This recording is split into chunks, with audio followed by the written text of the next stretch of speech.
ትንኮሳ ያለበት ወታደራዊ እንቅስቃሴ ነው ወይስ ደግሞ ድንበሬን ልጠብቅ ብሎ የቆመ ወታደራዊ እንቅስቃሴ ነው? ጦሯን ከአንድ ቦታ ወደ አንድ ቦታ ማንቀሳቀስ በተለይ ወደ ኢትዮጵያ ድንበሮች ይሄ የሚስተዋለው ጥሩ ያልሆነ ነገር ደግሞ ወዴት እየተዛመተ ነው ብሎ ያነሳል። ወደ ኤርትራ እየተዛመተ ነው። እንደነ ዛላንበሳ ያሉ ትልልቅ የሀገሪቱ ክፍሎች ላይ ሰፊ ኤርትራ ወታደሮች አሉ። ኤርትራ በጣም የመታወክ አይነት እንቅስቃሴ የመረበሽ አይነት እንቅስቃሴ እያሳየች ያለችው ኢሳያስም ፈጥነው ግብጽ ናቸው። የግብጹ ፕሬዝዳንት ፈጥነው ኤርትራ ናቸው።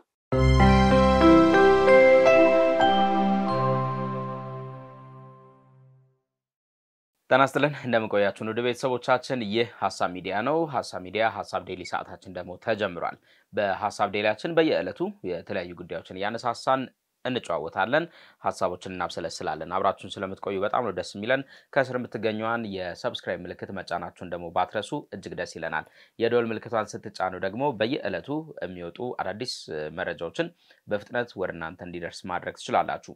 ዛሬም በሐሳብ ዴሊ ሰዓታችን በዋነኛነት የኤርትራን ጉዳይ እናነሳና ሰሞኑን እየተቀባበሉ ያሉ ወሬዎችን መነሻ አድርገን እኛም መሬት ላይ ያለው እውነት የትኛው ነው የሚለውን ከተለያዩ የመረጃ ምንጮችና ለሐሳብ ዴሊ ከደረሱ መረጃዎች ጋር ያነጸርን ወደ እናንተ እናደርሳለን።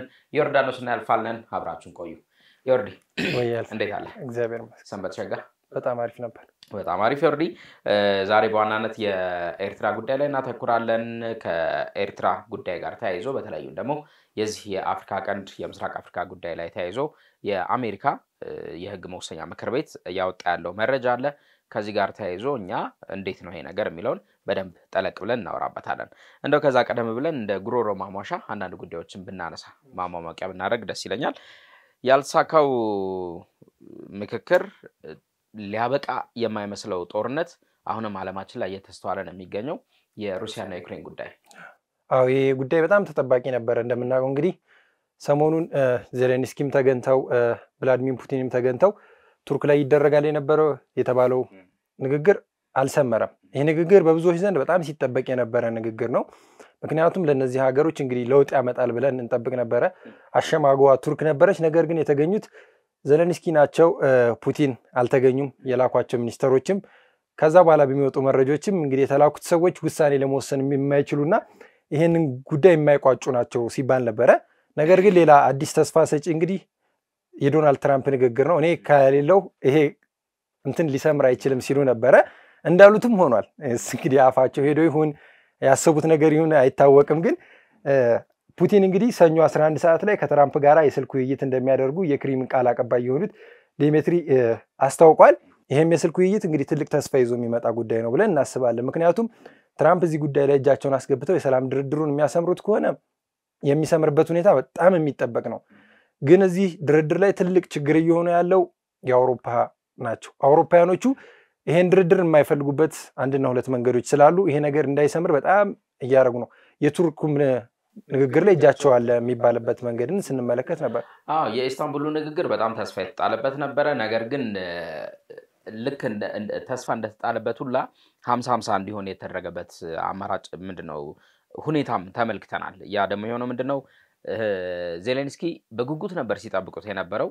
በጣም በጉጉት ቀድሞ ነበር ኢስታንቡል የገቡት። እንደምታስታውሰው እዛ ገብተው ሚኒስትሮቻቸውንም ይዘው እየጠበቁ ነበረ ማን ይመጣሉ ብለው ፑቲን ይመጣሉ ብለው። ነገር ግን ፑቲን እዛ ቦታ ላይ እንደማይገኙ ይልቁንም ደግሞ ሁለቱ ሊገናኙ የሚችሉት ይሄ ጦርነት ሊያበቃ የሚችልበት አይነት ማነች ዩክሬን የተሰጣትን ቅድመ ሁኔታ አሟልታ ጦርነቱ እንዲቆም ካደረገች ብቻ ዜሌንስኪና ፑቲን ፊት ለፊት እንደሚገናኙ ከፑቲን ተገለጸ። ከዛ በኋላ እንግዲህ በሚኒስትሮች ደረጃ የተደረገው የኢስታንቡል ንግግር ካለ ውጤት ተጠናቋል። እንግዲህ ፑቲን አሁንም ደጋግመው የሚናገሩት ነገር አለ። እዚህ ጉዳይ ላይ አሜሪካ የመግባት ነገሯን ብዙ እንደማይፈልጉት ሁለቱ ብቻ እንደሚጨርሱ ተናግረው ነበር። ዛሬ በነገር ላይ ለሁለተኛ ጊዜ ነው ፑቲንና ዶናልድ ትራምፕ ንግግር የሚያደርጉት። ዶናልድ ትራምፕን በጣም ዓለማችን ላይ ለማናገር ከሚፈልጓቸው ከሚጓጉባቸው መሪዎች መካከል አንዱ ፑቲን ናቸው። እዚህ ድርድር ላይ እጄ ማስገባት አለብኝ እኔ ከሌለውኝ እንግዲህ ሽምግልና አይሳካም የሚሉ አይነት ነገሮችን ሲሉ አድምጠናል። እንግዲህ ይሳካል አይሳካም የሚለው እንደ ጥያቄ ውስጥ የሚገባ ሆኖ ሳለ ይሄ ጦርነት እንዳያቆም የዩክሬንና ሩሲያ ሰሞኑን በጣም ከባባድ ጥቃቶች እየተፈጸሙ ነው የሚገኙት። ሩሲያ ኃይሏን አጠራቅማ እስከ መሀል ከተማ ድረስ የሚደርስ ጥቃትን እየሰነዘረች ነው የምትገኘው። ይሄ ጦርነት እንዳይቆም እየሆነበት ያለው ዋነኛ ምክንያት ተንታኞች እያሉት እንደሚገኘው አንተም ቀደም ሲል እንዳነሳው የአውሮፓ ህብረት ላይ የሚገኙ ሀገራት ተጠቃሾች ናቸው። ከዛ ባለፈ ደግሞ አሜሪካ በዋናነት ተጠቃሽ ነች። አሜሪካ ሰሞኑን በእነዚህ 2-3 ሳምንታት ውስጥ ሁለት አይነት አቋም እያሳየች ነው። አንድ ዩክሬንን ገፋ የማድረግ ዜሌንስኪን ያለመቀበል አይነት አዝማሚያ ታሳያለች። በዚህ በኩል ደግሞ ጦርነቱን የማባባስ አይነት ነገር ስታራምድ ታስተውላለች እና የነዚህ የኢስታንቡሉ ንግግር አለመሳካት በእርግጥም ይሄ ጦርነት እንዳይቆም አድርጎታል የሚል አንድምታ እንዲሰጠው አድርጎታል።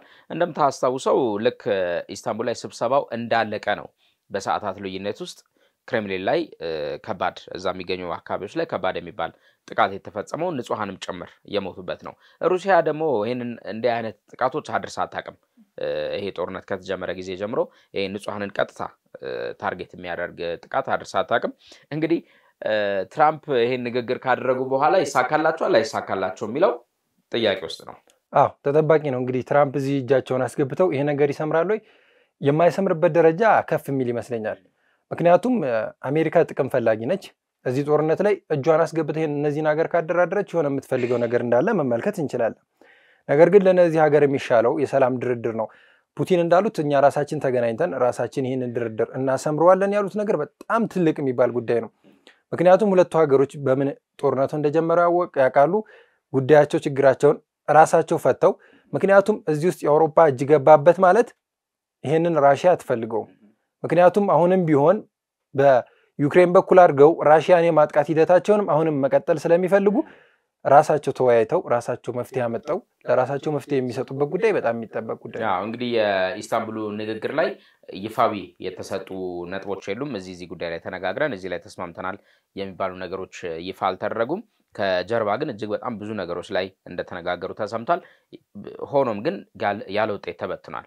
ይሄ በጣም ትልቅ ስጋት ነው አሁንም አካባቢ ላይ ላለው ግጭት። በነገር ላይ ፑቲን ከዶናልድ ትራምፕ ጋር ይህንን የስልክ ውይይት ሲያደርጉ ለሁለተኛ ጊዜ ነው ብለናል አይደለ? የመጀመሪያው የስልክ ውይይት ላይ ረጅም ሰዓት የፈጀ ንግግር ነበር ያደረጉት። ካስታወስክ ዶናልድ ትራምፕ ከዚህ ጉዳይ ጋር ተያይዞ መግለጫ ሲሰጡ መጀመሪያ ሲሉ የነበረው ምንድነው የሁለቱን ሀገራት ጦርነት ለመጨረሻ ጊዜ መፍትሄ የሚሰጥ ንግግር እናደርጋለን ተስፋ አደርጋለሁኝ ብለው ነበር የተናገሩት። ልክ ከስልክ ንግግሩ በኋላ ስለ ውጤቱ ሲጠየቁ ከፑቲን ወንድሜ ጋር ባደረኩት ንግግር በጣም ደስተኛ ነኝ፣ በጣም ማከብረው ሰው ነው ሲሉ ብቻ ነው የገለጹት እንጂ ስለፈጠሩት ተጽዕኖ ስለተደረሰበት ውሳኔ ምንም የተባለ ነገር የለም። በተቃራኒው ግን ፑቲን ባወጡት መግለጫ ላይ የእሳቸውም ጽሕፈት ቤት ባወጡት መግለጫ ላይ ከዚህ ጉዳይ ጋር ተያይዞ ምንም ስምምነት ላይ አልደረስንም የሚል ድምዳሜ እንደተሰጠው ነው የሰማ ነው በወቅቱ ላይ። አሁንም ጥያቄ ያስነሳው ትራምፕ ይሄ ነገር ይሳካላቸዋል አይሳካላቸውም፣ እንደ ቀድሞው እንዲሁ እንደው እሱን ስለመውደዱ ብቻ ገልጾ ያልፉታል ወይንስ የምርም ያሸማግላሉ የሚለው ነው። ይሄ ጉዳይ ሁለተኛ ስለሆነ የተሻለ መፍትሄ እንጠብቅበታለን። አንደኛው ጉዳይ ላይ የተነጋገሩት ነገር ይኖራል። ያው ራሽያ የምትፈልገውን ጥቅሟን ነው። እሱን ነገር አስከብረው እዚህ ላይ ጫና ሊያደርጉ የሚችሉት ድርድሩን አሜሪካ በሰላም የምታካሄደው ከሆነ ዩክሬን ላይ ጫና ፈጥሮ ነው። መቼም እዚህ ጦርነት ላይ ከፍተኛ አስተዋጽኦና አቅም ያላት ራሽያ ነች፣ በርካታ ነገሮችንም ስላደረገች። አሁንም ይሄ ድርድር አሜሪካ እጇን የምታስገባ ከሆነ የዩክሬን ጫና የሚበልጥ ነው የሚሆነው። ምክንያቱም የተያዙ ግዛቶችን እንስጣቸው የሚባል ደረጃ ከተደረሰ አሁንም ዩክሬን ለምን ተዋጋው ይሄን ያህል ለምን ወደመ የሚባለው ነገር ነው። ነገር ግን አሁንም ራሽያ ባሳየችው በሰሞኑ ትንኮሳ እንኳን አለው እዚህ ደረጃ እስከ ማለት ደርሳለችና ይሄ ድርድር በፑቲን ይፈታል አይፈታም፣ በትራምፕ ይፈታል አይፈታም የሚለው በጣም ተጠባቂ የሚሆነው ዩክሬንን በማይጎዳ መልኩ ካደረጉት ነው። ነገር ግን አሁንም ዩክሬን ላይ አሜሪካ ከዚህ በፊት ሰፖርት አድርጌሻለሁ ብላ በሌላ ጫና መጣ ዩክሬንን ጫና አድርገው የራሽያን ሐሳብ ብቻ ፍላጎት ተቀብለው ድርድሩን የሚያሰምሩት ከሆነ ዩክሬንን የጎዳ ራሽያን የጠቀመ ድርድር ወደ ሌላ ግጭትም ያመራል። ቆመ ልንለው አንችልም፣ ምክንያቱም የሆነ ቀን የሚነሳ ግጭት ነውና የሁለቱንም ጥቅም ባመዛዘነ መልኩ ትራምፕ ይሄን ነገር ያደርጉታል የማይመስል ነገር ነው። ምክንያቱም እዚህ ጋር ተወያዩ ሁለቱ ሰዎች ሲነጋገሩ የዩክሬን ሐሳብ አልገባም። የሁለቱ ሀገሮች አሜሪካ እንደተወካይ ሆና ብታቀርብም ግን ዩክሬን የምትፈልጋቸው ነገሮች ስለማይቀርቡበት ይሄ ድርድር ይሰምራል አይሰምርም የሚለው ተጠባቂ። እንግዲህ ዛሬ የስልክ ንግግሩ ይካሄዳል። ከዛ በኋላ የሚኖሩ ነገሮች ምንድናቸው የሚለውን በሌላዎች የሐሳብ ሚዲያ የመረጃ አማራጮች ለተመልካቾቻችን የምናደርስ ይሆናል። ወደ ዋና ጉዳያችን ለፌርዲ ተመልሰን መጣለን። ውድ ቤተሰቦቻችን አብራችሁን ቆዩ።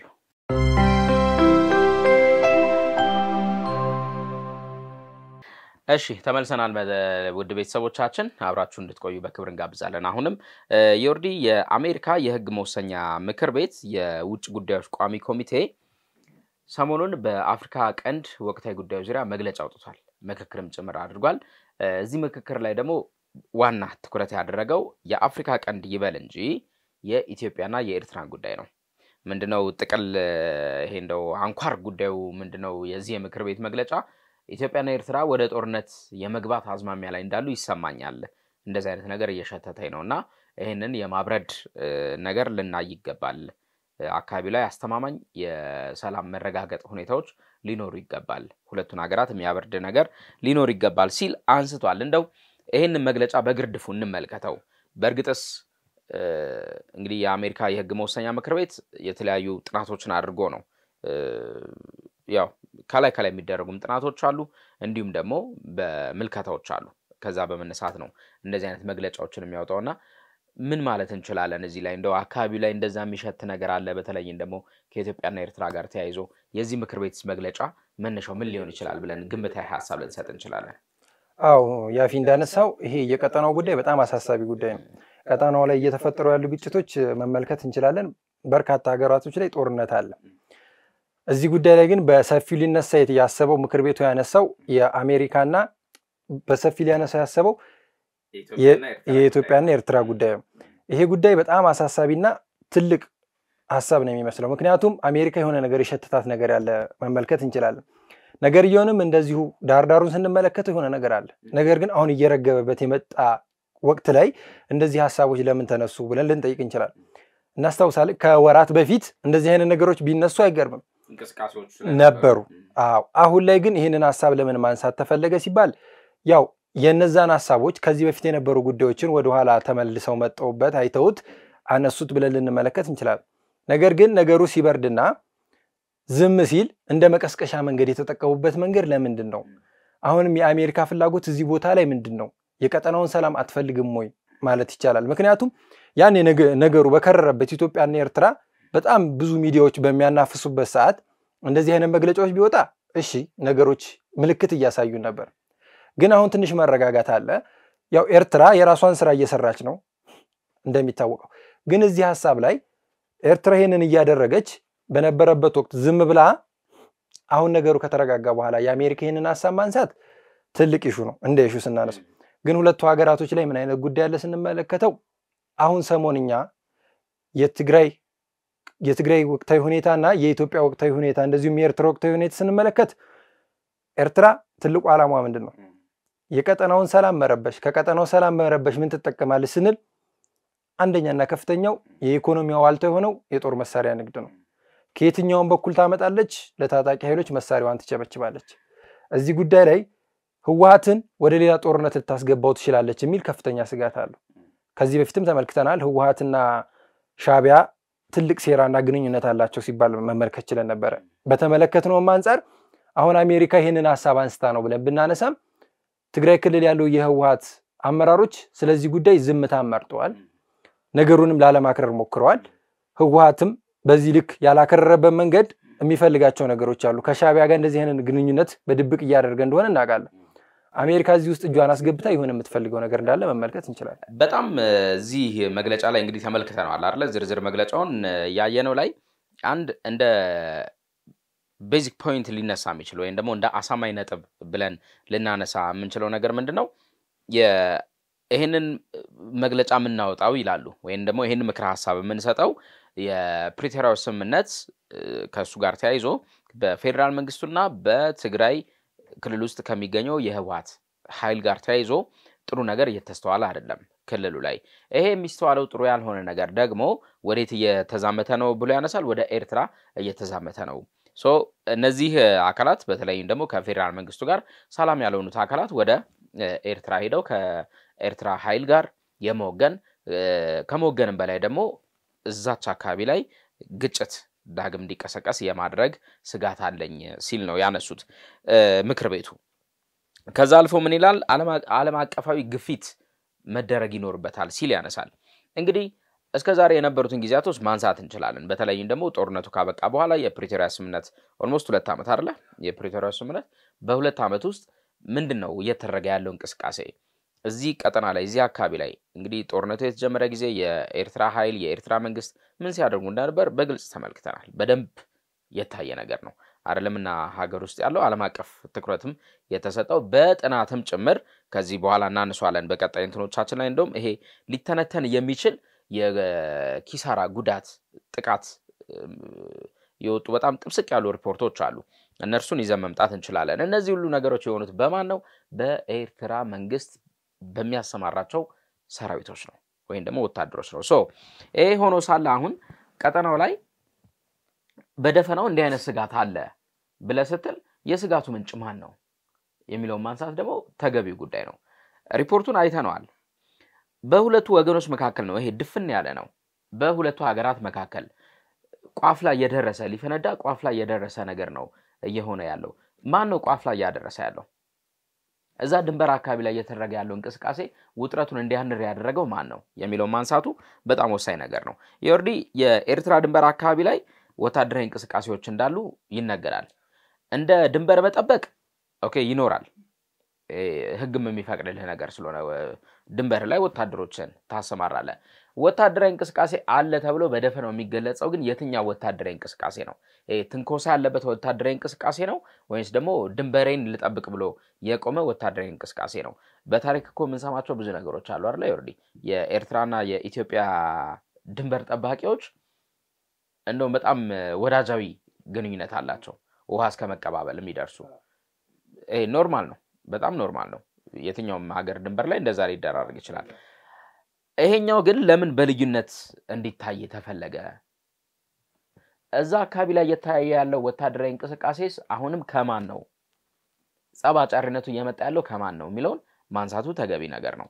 ኦስማን ሳሊህ ከ15 ከ20 ቀናት በፊት የአረብ ሊግ አባል ሀገራት እንዲሁም ደግሞ በተለይ ደግሞ የዚህ የናይል ተፋሰስ የባህር በር ከባህር በር ተጠቃሚነት ጋር ተያይዞ እነዚህ አሉ አይደለ የባለቤት ነን የሚሉ ሀገራት ከነሱ ጋር ተሰብስበው ካነሷቸው ነጥቦች መካከል አንዱ የባህር በር በጉልበት አይገኝም የሚል ነገር ነው።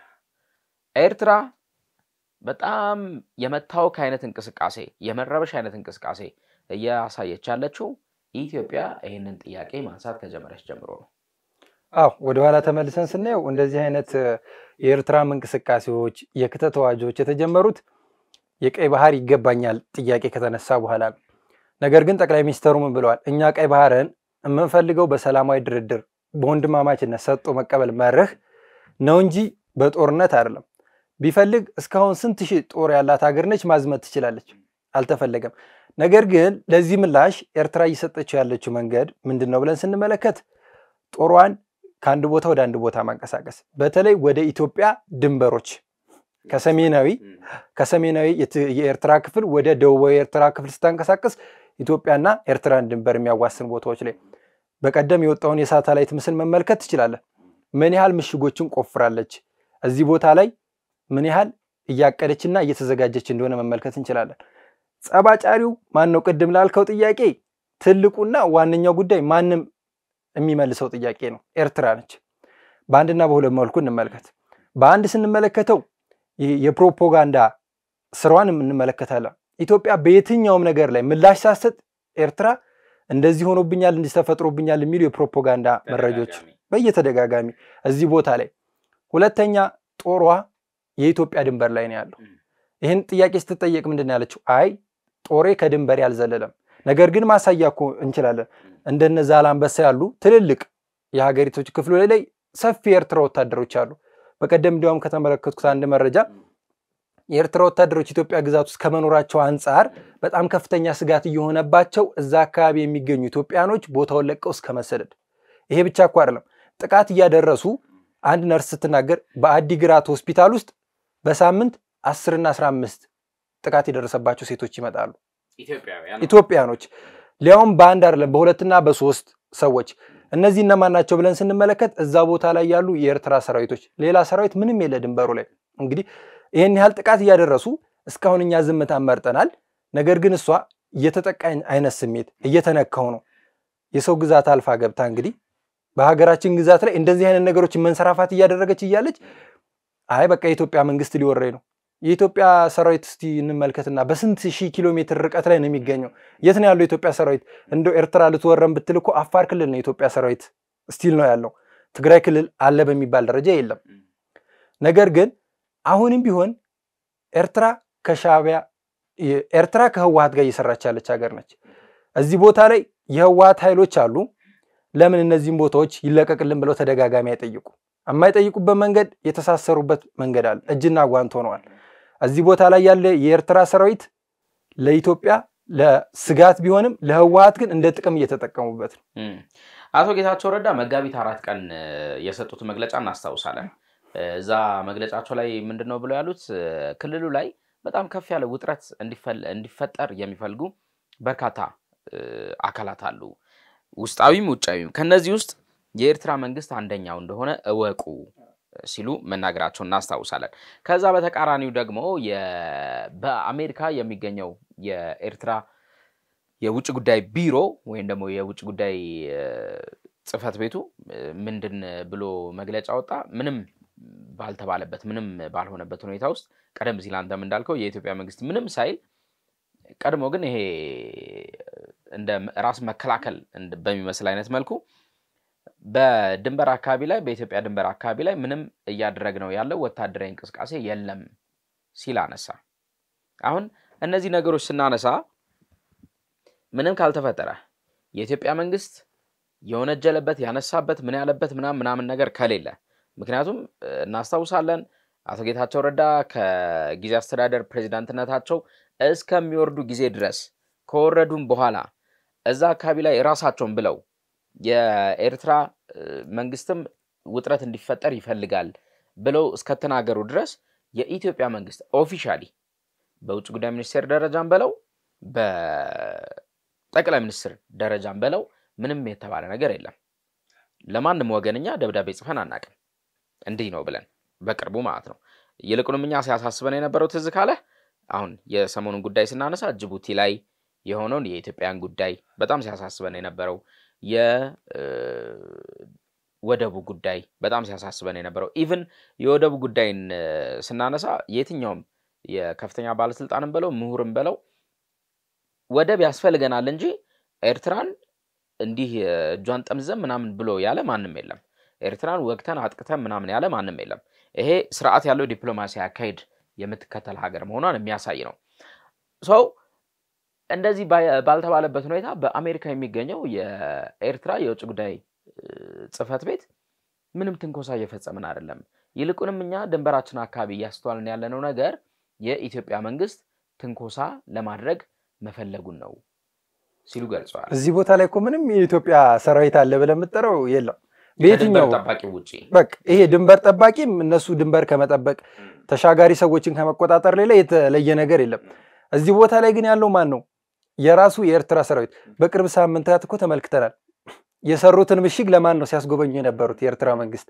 ለተማሪዎቻቸው ስንት ሺህ የሁለተኛ ደረጃ ተማሪዎችን ኤርትራ ራሷን ለመከላከል ይሄን ያህል ድንበር ማን ተነኮሰና ኢቭን እኮ አንተ አንድ መግለጫ ስትወጣ እኮ አስበህበት ነው ይባላል ጠቅላይ ሚኒስትሩ በፓርላማ ላይ እኛን ተናኔ መውጋት እቅድ የለንም ከንተናጋም ምንም ማረግ ግንኙነት የለን ዲፕሎማሲ ነው በየጊዜው የሚናገሩት ነገር ሚዲያዎቻችን በዲፕሎማሲ መንገድ ወደብም ከፈለግን ወደብ ሌሎችንም ነገሮች ስጡን ነገር ግን ኤርትራ ቀጠናው ላይ በጣም ትልቅ ስጋት የሆነች ሀገር ነች እዚህ መግለጫ ላይ አሁን እንደ ኤርትራና ኢትዮጵያ ተባለ እንጂ ኤርትራና ቀጠናው ቢባል ደስ ይለኛል እንደኔ ያገላልጽ እስቲ ኤርትራ እንመልከት በአፍሪካ ቀንድ ላይ ሱዳን ውስጥ ብንመለከት ሱዳን ውስጥ ከፍተኛ ግጭት ያለበት ወቅት ነው የፈጥኖ ደራሽ ኃይልና የሱዳኑ የአልቡርሃን እዛ ላይ እንግዲህ የኤርትራ ኃይል በሰሞኑ የተመለከተው እንግዲህ የአልቡርሃንን ኃይል ለማገዝ የሄሚቲ ጦርን ለመውጋት ስትል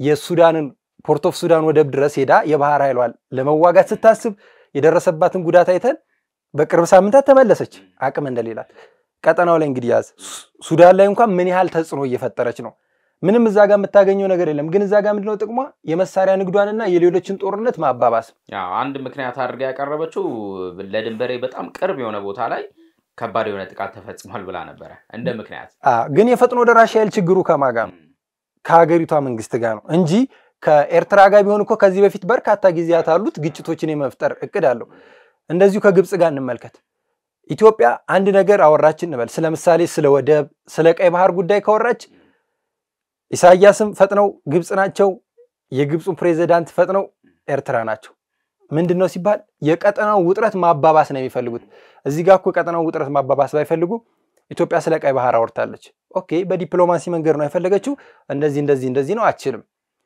ግን እነሱ ምንድነው ለእንትና ይሄን ያህል ጦር ሰጥቶ ይሄንን ማጠናከር የኤርትራን ጦር ያጠናከርኩ ነው ብላ ግብጽ ለእንትና ጦር ይሄን ያህል መስጠት ይሄ የቀጠናውን የረብሻ መጠን ማስፋፋት ነው ኢትዮጵያ ውስጥ እስቲ እንመልከት ኢትዮጵያ ውስጥ ያሉ የታጣቂ ኃይሎች በማን የሚደገፉት ወዴት ነው የሚሸሹት ብለን ስንመለከት መነሻቸውም ጭምር እንጂ ሐሳብ እንኳን አመንጭተው ለምሳሌ በቅርብ ሰዓት እኮ የአፋር አንድ አመራር ሄዶ የት ነው ያረፈው ኤርትራ ይሄ የኢሳያስ ፍላጎት ስላለው ነው እንጂ ኢትዮጵያ ውስጥ እኮ መጥቶ ሌላ ኃይል እኮ ተደራጅቶ ሌላ ሀገር ሎጋቢል ማንንም አይፈቅድለትም አብዛኞቹ ታጣቂ ብለን የምንላቸው ኢትዮጵያ ውስጥ ይሄ በሰላማዊ መንገድ ማውን ገብተው የሰላማዊ ትግል ማድረግ እስከጀመሩ ድረስ እና የዮርዲ እንደው በደርግ ዘመንም ብለን ስንገልጽ አብዛኞቹ መፈልፈያቸው ኤርትራ ነች በዛ ላይ የመሳሪያ ድጋፍ ታደርጋለች ኢቭን አልችል ብለው ከኢትዮጵያ መንግስት ኃይል በላይ ሆነው ማምለጫ ሲፈልጉ የመጀመሪያ ምርጫቸው ኤርትራ ነው እዛም ሲሄዱ በእንክብካቤ ነው የሚቀበላቸው ምክንያቱም የሱን ጥቅም ያስከበሩለት ስለሆነ ይሄ የቀጠናው ትልቅ ችግር የሆነች ሀገር አንድ ነገር በዲፕሎማሲ ነው ማምነው ምንም የጦርነት እቅድ የለኝም ብላ ከመታመን ሀገር ጋር አያይዞ እነዚህ ሁለት ሀገራቶች ጦርነት ሊፈጥሩ ነው ማለት ተገቢ አይደለም እንደውም እንደማንሳት ከተፈለገ ህወሓትና ሻቢያ አብረው ከኢትዮጵያ መንግስት ጋር ግጭት ሊፈጥሩ ነው ብሎ ቢነሳ የተሻለ ሐሳብ ከወቅታው የህወሓት ጉዳይና የሻቢያን ፍላጎት እናቃለን በአንድም በሌላም በኩል ሻቢያ የትግራይን ህዝብ ሲወጋ የነበር ኃይል ነው ነገር ግን አሁን ህወሓት ከፈለገ ሻቢያ ጋር ግንኙነት እያደረገ ነው የኤርትራን ህዝብ ከሻቢያ ጋር አያይዞ የኢትዮጵያን መንግስት ለመውጋት ከፈለገ ህወሓት በአንድም በሁለት መንገድ የሚጠቀምበት መንገድ ነው ስለዚህ እዚህ ጋር መመልከት ያለብን ህወሓት ከሻቢያ ጋር እየሰራ ኢትዮጵያን መንግስት ሊወጋ ነው እንጂ የኢትዮጵያ መንግስት ከኤርትራ ጋር የጦርነት ግጭት ለማንሳት ግጭት ለመቆስቆስ እየተዘጋጀ ነው ተብሎ መግለጽ ይሄ ተገቢ አይደለም እኔ በአንድ በኩል የዚህን መግለጫ መመለከተው ለህወሓት ያደላና ህወሓትን የደገፈ መንግስት መቼም ከኤርትራ ጋር ግጭት ለማንሳት ስትሄድ በየትኛውም በኩል አትሄድም በኤርትራ ድንበር ነው በትግራይ ድንበር ነው የምትሄደው የትግራይን ህዝብ ለመውጋት እያሰበ ነው ተብሎ ካልታቀደ በስተቀር እዚህ ጋር ምንም ሊፈጠር የሚችል ነገር የለምና ህወሓትና ሻቢያ አስበው ኤርትራ ኢትዮጵያ ሊወጉ ነው ተብሎ ነው መወሳት ያለው እንደውም የሱዳንን ጉዳይ ስታነሳ ምን ትዝ አለኝ መሰለህ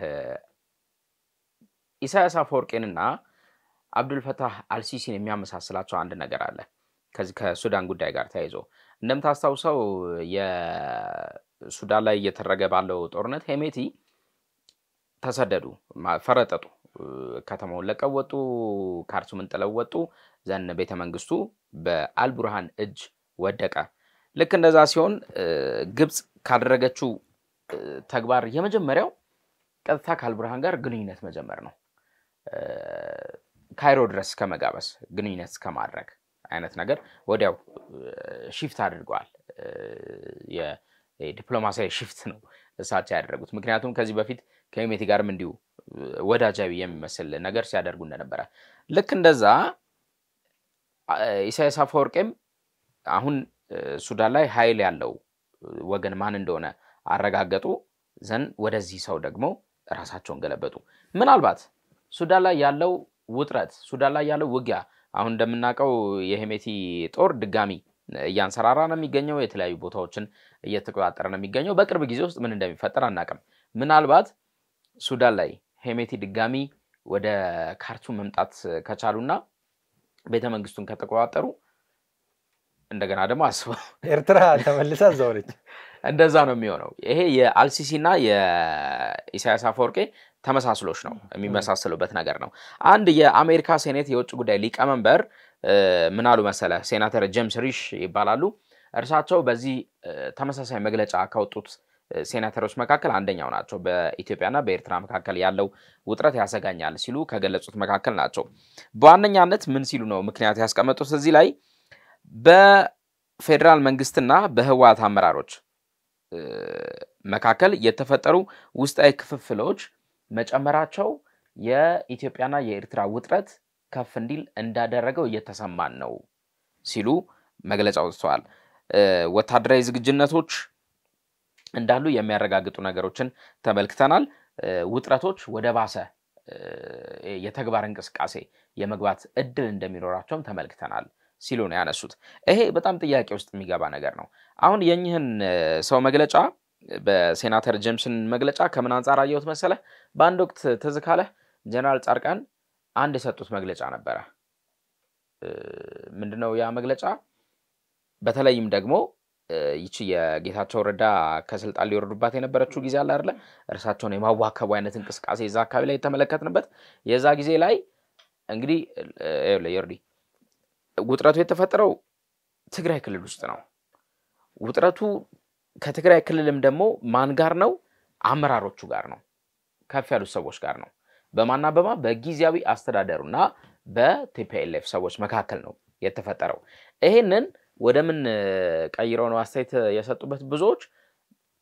የጦርነት ዝግጅቶች እየተደረጉ ነው፣ የኤርትራ መንግስት ጦርነት መክፈቱ የሚቀር ስላለመሆኑ እያየን ነው፣ ድንበር አካባቢና እያየናቸው ያሉ እንቅስቃሴዎች በተለይም ደግሞ የኤርትራ መንግስት ከበድ ያሉ የጦር መሳሪያዎችን ወደ ኢትዮጵያ ድንበር እያስገባ ነው የሚሉ መግለጫዎችን ተመለከተን።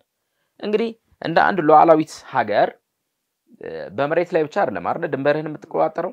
ዘመኑ ሰልጥኗል። በጣም የሰለጠነ ዘመን ላይ ነን ያለነው። ስለዚህ ድንበርህን መሬት ላይ ብቻ አትቆጣጠርም። መሬት ላይ ባለው ወታደር ብቻ አትከላከልም። የምናያቸው ብዙ የአየር ላይ ምስሎችም አሉ። ምን አይነት ሞኝነት ነው? ፌደራል መንግስት ይሄን ነገር እንደማያውቅ አድርጎ እንግዲህ የአንዲት ሀገር ጦር እኮ ድንበርን አልፎ ወደ አንተ ክልል ገባ ማለት በቃ ኮምፕሊትሊ ጦርነት ጀምሯል ማለት እኮ ነው። ድንበር ማለት ያ ነው አይደለ ጥቅሙ። በቃ ይሄ ከዚህ በፊት ያንተ ነው ከዚህ በኋላ የኔ ነው። የፌደራል መንግስቱ ይሄ ነገር እየሆነ ዝም የሚልበት ምንም አይነት ምክንያት አይኖርም። አንደኛ። ሁለተኛ እንደ አይነት ነገሮች ዓለም አቀፍ ትኩረት የሚሰጣቸው ጭምር ናቸው። ዓለም አቀፍ መገናኛ ብዙሃን ዝም የሚሉት ጉዳይ አይደለም። ዓለም አቀፍ የዲፕሎማሲው ማህበረሰብ ዝም የሚለው ጉዳይ አይደለም። እንደ ምስራቅ አፍሪካ እኮ የምስራቅ አፍሪካ የበይነ መንግስታት አለ አይደለ? ኢጋድ የምንለው አለ አንድ። እንደ አፍሪካ የአፍሪካ ህብረት አለ። እነሱ ይሄ ሪፖርት ደርሷቸው እንዴት ነው ዝም ሊሉ የሚችሉት? እንዴት ምንም ላይሉ ይችላሉ? ይሄ በጣም ሞኝነት ነው። ማለት የኢትዮጵያ መንግስት እንደዚህ ድንበሩ ተዘሎበት ተገብቶ ዝም ይላል ብሎ ማሰብ በጣም ሞኝነት ነው። ስለዚህ አየህ ምንም የኢትዮጵያ መንግስት ሪአክት አለማድረጉ እዚህ ነገር ላይ ምንም ምላሽ አለመስጠቱ ምንም አይነት እንቅስቃሴ አለማድረጉ አንደኛ ነገርየው ተጨባጭ ሆነ ነገር እንደሌለው ማሳያ ነው። አንድ። ሁለተኛ ደግሞ ዲፕሎማሲያዊ መንገድን ብቻ የሚመርጥ ሀገር እንዳለን ማሳያ ነው የሚሆነው። እንደዚህ አይነት መረጃዎች የሴናተሩም ይሁኑ የአሜሪካ የህግ መወሰኛ ምክር ቤት የሚሆን ማንም ይሁን ሲያወጡ ተጨባጭ ሆነው ነገር ይዘው ቢያወጡ የተሻለ ነበር የሚሆነው። እዚህ ጋር እኮ ቀደም እንዳልኩ የሴናተሩ መግለጫ ላይ እንዳነሳውት ሐሳብ ህወሓትና ሻቢያ መቼም ህወሓት አሁን ከፌደራል መንግስት ጋር ጀርባና ፊትና ኋላ ሆኗል፣ መቃቃር ውስጥ ገብቷል። ይሄ ነገር የህወሓትን ፊት ወደ ሻቢያ ያዞራል። ምክንያቱም ህወሓት ከየትኛውም አካል ጋር ኢትዮጵያን ለመውጋት የሚያብር አካል ነው። የራሳቸው የህወሓት አባላቶች የሚገልጹት ነገር ነው። ይሄ ነገር ከኤርትራ ጋር አብሮ ኢትዮጵያን ሊወጋ ነው የሚሆነው በቃ በአንድና በሁለት መግለጫ። ምክንያቱም ህወሓት አሁንም እዛ ቦታ ላይ ያለውን የኤርትራ ሰራዊት ለፌደራል መንግስቱ እንኳን ጥቆማ የማድረስ ፍላጎት የለውም። እንደዚህ አይነት ክልሎች ቦታዎች ተይዘውብኛል፣ እንደዚህ አይነት መፍትሄ ለምን አይሰጥም? ምክንያቱም መጀመሪያ ይሄ ድንበር ጉዳይ የሚያገባው የፌደራል መንግስት ነው እናውቃለን። ከዛ ቀጥሎ የክልሉ መንግስት ያገባዋል። ምክንያቱም የሱ መሬት ነው። እዛ ጋር ያንተ ክልል ህዝብ ነው እየተጎዳ ያለውና ህወሓት ከፌደራል መንግስቱ ጋር ተባብሮ የሻቢያን ኃይል ለማስወጣት ከመጣር ይልቅ ከሻቢያ ጋር አብሮ ኢትዮጵያን ለመውጋት የሚያቅድበት ሴራ ይበልጣል ማለት ነው። በዚህ አገላለጽ በቃ አሁንም ህወሓት ከፌደራል መንግስቱ ጋር ያለውን መቃቃር እንደ አጋጣሚ የምትጠቀመው ደግሞ ማነች? ኤርትራ ነች። ይሄን አጋጣሚ ተጠቅማ የኢትዮጵያና የኤርትራን ጦርነት የመክፈት እቅድ ያላት ሀገር ነች። እዚህ ጉዳይ ላይ እኮ እሷ በጣም በየጊዜው ጦርነት ጠማቂ ሐሳቦችን ታነሳለች። በየሁሉ መግለጫዎቿ ላይ ስንመለከት እንደዚህ ይሆንኩ ነው፣ ምንም ያልተፈጠረ ታሪክ ነው። የፌደራል መንግስቱ በዚህ ላይ መግለጫ መስጠት ነበረበት። ዝምታን የሚመርጠው ነገሩን ከማርገብና ይሄ የጦርነት ሐሳብ እንደሌለው ለመግለጽ ካለው ፍላጎት እንጂ በዚህ ጉዳዮች ላይ እኮ ለእያንዳንዱ የማነ ገብረ መስቀል እኮ እኛ ለተናገርነው ሐሳብ እኮ ነገ መግለጫ የሚሰጡበት ጉዳይ ይኖራል። ይሄ ይታወቃል። ሰውየው በየትኛው መግለጫ ግን የኢትዮጵያ መንግስት ዝምታን የመረጠበት መንገድ እዚህ ቦታ ላይ ያለው ነገር በሰላምና በድርድር መፍታት የሚባለውን ሐሳብ ከፍ አድርጎ ስላሰበ እሱ ጥያቄ ግን በስፋት ይነሳል። ይርዲ እንደው የኛም የመቋጫ ሐሳባችንም እሱ ነው የሚሆነው። የኢትዮጵያ መንግስት በእነዚህ አይነት ጉዳዮች ላይ አሁን ዋነኛ መነሻችን የአሜሪካ የህግ መወሰኛ ምክር ቤት ስጋት አለኝ ብሎ ያወጣው መግለጫ ነው አንደኛ። ሁለተኛ ደግሞ በአሜሪካ የሚገኘው የኤርትራ ኤምባሲ ያነሳው ሐሳብ ነው። የምንም ጦርነት የመቀስቀስ ሐሳብ የለኝም። እንግዲህ አይ ወንዴ ዮርዲ በጣም እንትን እያለኝ ነው ነገር እየፈለገኝ ነው ብዬ ብለው ዮርዲ ዝም ካለ እና ምንም በመሃላችን ምንም ያየው ነገር ከሌለ እኔ ነገር እየፈለግኩ ያለሁት ማለት ነው። ኦኬ ስለዚህ መካከል ላይ ምንም አይነት እንዲህ አይነት እንቅስቃሴ እንደዚህ ሊያባብል የሚችል እንቅስቃሴ በሌለበት ሁኔታ እኔ እዚያ አካባቢ ላይ ጦርነት የመቀስቀስ ሐሳብ የለኝም የሚል መግለጫ ራስን መከላከል ያለበት መግለጫ ካወጣ ምን እያለ ነው? በተዘዋዋሪ ያኛው አካል ግን እያለ ነው እኔ ምንም ድንበሩ ላይ ጦሬን አላሳፈርኩም፣ ጦሬን አላስጠጋውኝም፣ ይልቁንም ያኛው ወገን ነው እየተነኮሰኝ ያለው እንቅስቃሴ ያደረገ ያለው ምናምን ነገር ካለ ኦኬ ራስን ነፃ ያወጣህ ነው ማለት ነው። አይ ነገም ለሆነ እንደው ነገርየው ፈንድቶ ለሆነ ክርክርን ብትቀርብ አይ እኔ መጀመሪያም ይሄን ብዬ ነበረ የሚሉ አይነት ነገሮችን ታነሳለህ። ብዙዎች ምን ይላሉ? የኢትዮጵያ መንግስት እዚህ ጉዳይ ላይ ለምንድን ነው ዝምታን የመረጠው የሚሉ አሉ።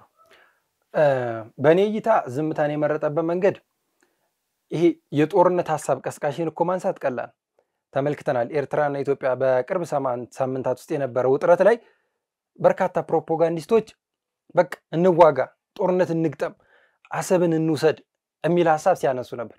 መንግስት ዝምታን የመረጠበት መንገድ ፓርላማም ላይ ተናግሯል ጠቅላይ ሚኒስትሩ። በሰላምና በድርድር ከጦርነት ምንም የማይገኝ ነገር የለም፣ ምንም የሚገኝ ነገር የለም። ግን እዚህ ጋር ዝምታ መምረጥ እንደ መሸነፍ ነው የምቆጥረው። ለምን መሰለ? ለሚመጡብህ ጥቃቶች፣ ለሚመጡብህ ለእያንዳንዱ ነገሮች ይሄ የአጸፋ ምላሽ ያስፈልጋል። በቃላት ንግግር ከሆነ በቃላት፣ በጦርነት ከሆነ በጦርነት።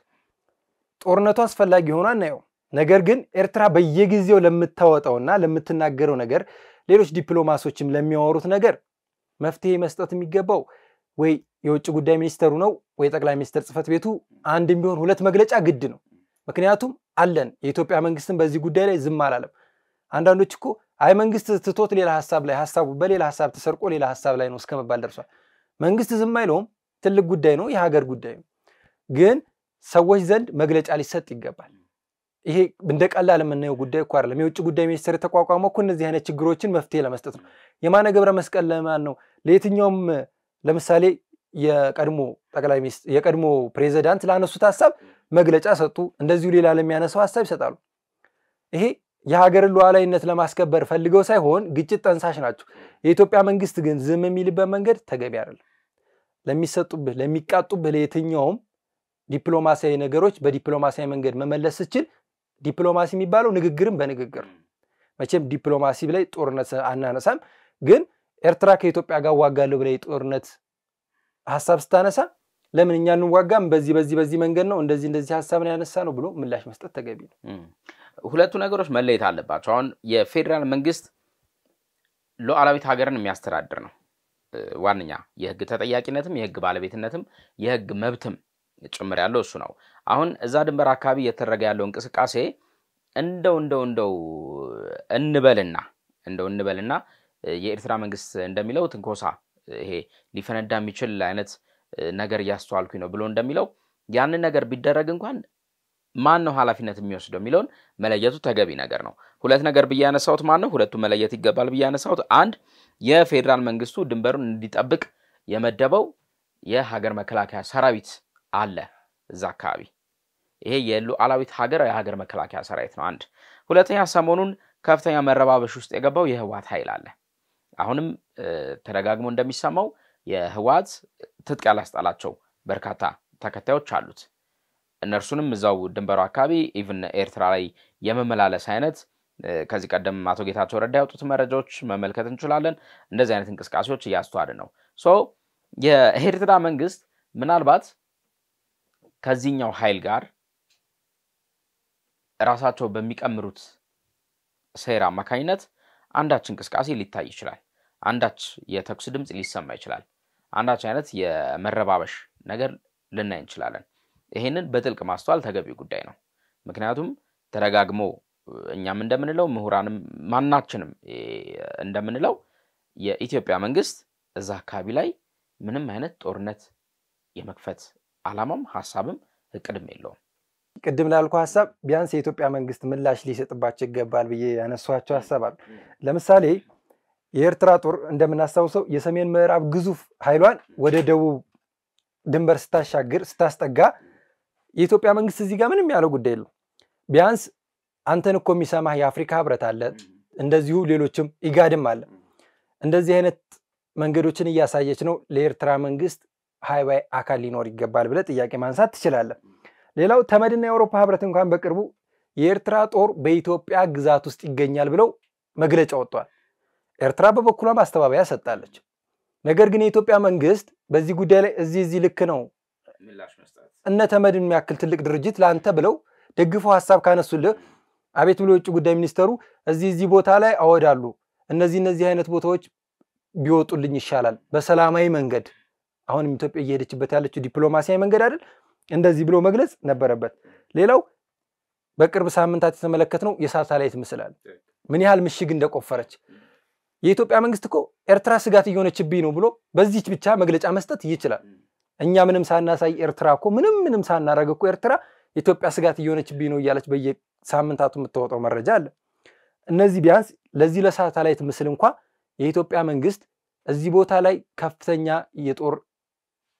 የጦር ካምፕ እያዘጋጀች ነው ይሄም ስጋት ሊሆን የሚችለው ለኔ ነውና ስጋቴን ተመልከቱልኝ ብሎ በእነዚህ ጉዳዮች ላይ እንኳን ሌሎቹን አናንሳቸው እነሱ ለሰጡት ምላሽ መስጠት አይተበቅብንም ግን ለነዚህ ጉዳዮች ላይ ቢያንስ ምላሽ ቢሰጥ ነበረበት እንላለን እንደ ኢትዮጵያ የተያዘ አንድ አቋም ተረጋግሞ የምንሰማው አንድ አቋም ምንድነው እንደ ምሳሌም ጭምር የሚነሳው የ1990 እስከ 92 ያለው ጦርነት ነበረ እንግዲህ ከ100,000 ያላነሱ ሰዎች መስዋዕት ሆነውበታል እዚህ ጦርነት ላይ ኢትዮጵያ ያንን ጊዜ መድገም እንደማትፈልግ በተረጋጋሚ ስትናገር ቆይታለች እንግዲህ ያኔ የተፈጸመው በጣም በርካታ አስተቶች አሉ የዚህ የአሰብ ወደብን የዛላምበሳን ጉዳይ ሌሎቹ ማንሳት እንችላለን እንደሌላ ሀገር ብንሆን አሁን እስራኤልና ፍልስጤም የገቡበትን ነገር እኮ እናስታውሳለን አይደለ ዋነኛው ምክንያት ምንድነው የሩሲያና ዩክሬን ጦርነት ዋነኛ መነሻ ምንድነው ኢትዮጵያ እንደዚህ አይነት ምክንያቶችን አንስታኮ ጦርነት ውስጥ መግባት የዛላምበሳ ጉዳይ ለብቻው በቂ ነው በጣም በቂ ነው እንደው የአሰብን ሆልድ እናርገው ከተባለ እሱን እንደ ግዙፍ ሐሳብ ብናነሳው ይሻላል ወደ ጦርነት መግባት አያቀተን እንደዚህ አይነት ግን አንፈልግም በቃ 100,000 ሰው እኮ ቀላል አይደለም 100,000 ነፍስ ቀላል አይደለም እንደገና አሁንም 100,000 ሰው መገበር የለበትም ነው ስለዚህ ሰላማዊና ዲፕሎማሲያዊ አካሄድ መከድ ይኖርበታል ነው የውጭ ጉዳይ ሚኒስቴር እዚህ ጉዳይ ላይ ምላሽ መስጠት አለበት ምናልባትም በየሳምንቱ በሚኖረው ብሪፊንግ ላይ የሚዲያ ባለሙያዎች ይገኛሉ ይህን ጉዳይ በጥልቅ የሚከታተሉ የሚዲያ ባለሙያዎች ይኖራሉ ብለን እናስባለን እነሱ ያነሱታል ብለን ተስፋ እናደርጋለን የኢትዮጵያ መንግስት ግን ዝም ማለት አንዳንዴም ነገርየውን አምነህ እንደመቀበል ይቆጠራል ሶ እንደዛም መቆጠር የለበትም እንደ ሀገር ሉዓላዊነትን እያልን አይደለ እየተናገርን ያለ ነው ሶ እንደዛ እስከሆንክ ድረስ ምላሽህም ግልጽ ያለ መሆን አለበትና የኤርትራ ተረጋጋሚ እንዲህ አይነት መግለጫዎች በእርግጥ ለውጡት ነገሮች በሙሉ መልስ አሰጥም